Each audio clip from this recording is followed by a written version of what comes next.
Okay, so I am making a game. That is pretty crazy. A lot of people make games, but mine is pretty special. It's called Playmat, guys.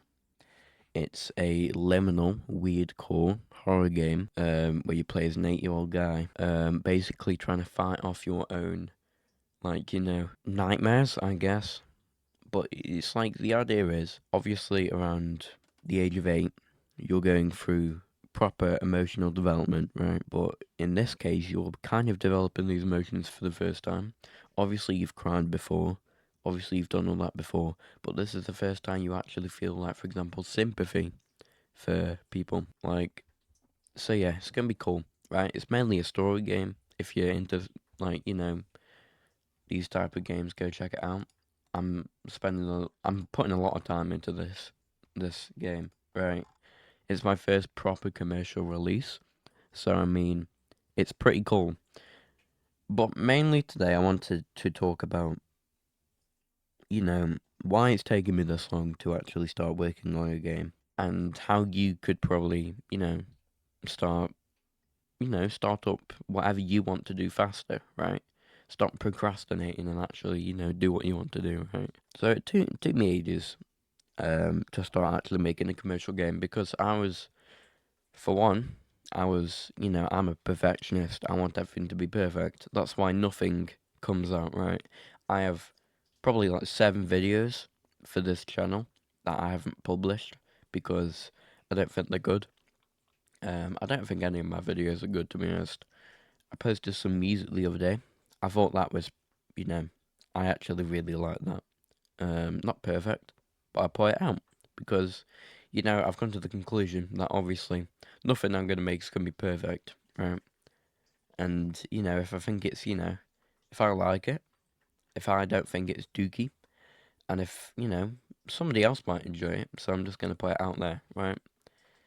And in the case of this game, obviously, like I've been making video games for a long time, right?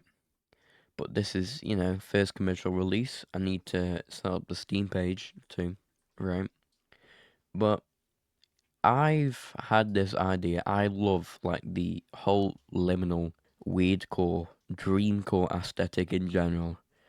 So I was like, why don't I just, why don't I make a game about that? Since I know how to make games, for one, and two, you know, I just thought it would be pretty cool to be honest, right? Why not?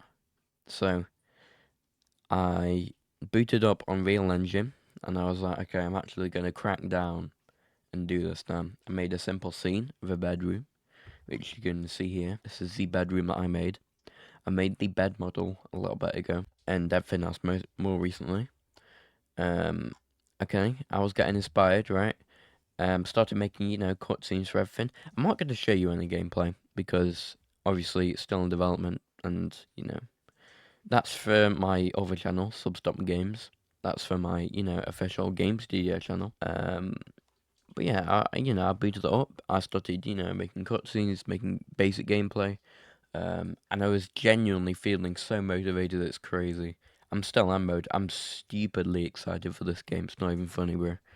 I really want this to, be a thing that I can work on and properly put my time into without it being a waste. Because I'm making the first part of the game free, and the second part's gonna be paid, right? And I just feel like, obviously, when it comes to this stuff, I don't, I I'll jump into something feeling like, oh yeah, I'm so ambitious, right? I want, it to do a load of stuff. I want to do a load of stuff with something, and then I never actually get around to doing it.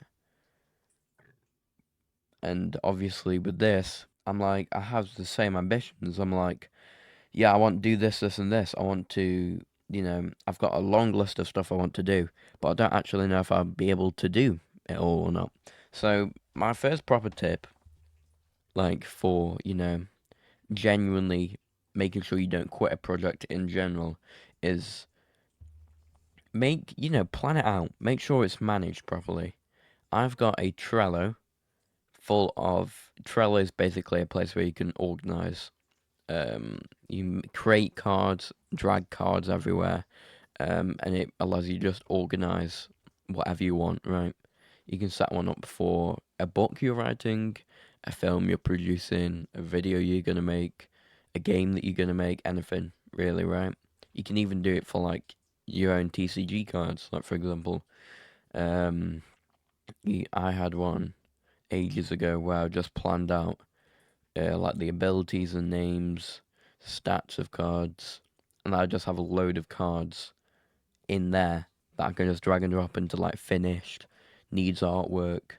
Um, yeah, it's really cool. You should go to check it out. This video isn't sponsored, by the way, but yeah, make sure it's managed properly, because if you don't have, if your project isn't managed, then obviously you're not going to be motivated to do really anything. It's not going to be very good, right? Yeah, so that's tip one. To be fair, make sure it's managed. Then also make sure, like, for example, in my game, get feedback. You need feedback, right? Because if you don't have feedback, then obviously you're just going to think, oh, this is shit. Or, oh, this is so good, right? That's all you're going to think, really, right? You're not going to get feedback from another person who is going to tell you if it is crap or not, right?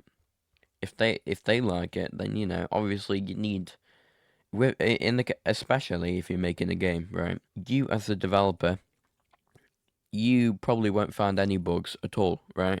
Maybe like one or two, because when you're playing your game, obviously you're going to play the game how it's intended, right? Somebody else isn't. They're going into it blind. They have no idea what's going to come, right? So it's like very unpredictable what players are going to do, right? So then you need feedback. You need beta testers, right? You need people to tell you what's good and what isn't and what they like about it, right? And you can, the same with, like, for example, card games, right? If you think everything's balanced and all that, right? Obviously you can play against yourself if you wanted. That's what Chaos Galaxy does, for example. But you want feedback from another person, right? See if it's fun or not. Because if it isn't fun, nobody's going to play the game, and then there's no point, right? Unless you want to play it, unless you find it fun, and only you, and then you want to play by yourself, which is fine. But nobody else is going to play your game, right? So I feel like, yeah, when it came to this game, obviously it took me a while to get into. It took me a bit to think of the ideas and think of the overall story, but I started by planning out the story, planning out the different sections for the game, and then planning out the different characters, right? And then, obviously, the different platforms I want it to be on, etc., right? But yeah, I just thought it was cool because I'm making this game. And obviously, I want you to properly, take what you love and what you enjoy doing in general, and just go full force into it, because it genuinely can pay off. I edit for a YouTuber called Dexter White, and he's been at it for like a year, like full on, like a year and a half, just like full on, pumping out videos like a week, right? And now he's at 135,000 subscribers, and we've got a plushie which is gone way over the goal, and we've got 13 hours left of the petition, right? So this is gonna become a real thing, and yeah, he's just been working so hard. Me and him have on that channel, and it's paid off so well.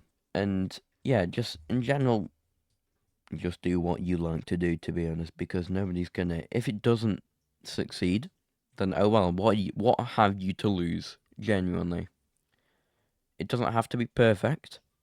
It can be subpar, right? It's like, do what you want to do.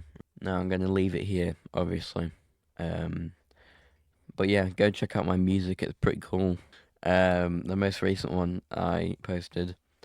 Some stories have stupid endings. It's true, by the way. Yeah, it's pretty cool. Go check it out. Go give it a listen. It's got that liminal weirdcore vibe. So yeah, I'll see you in the next video.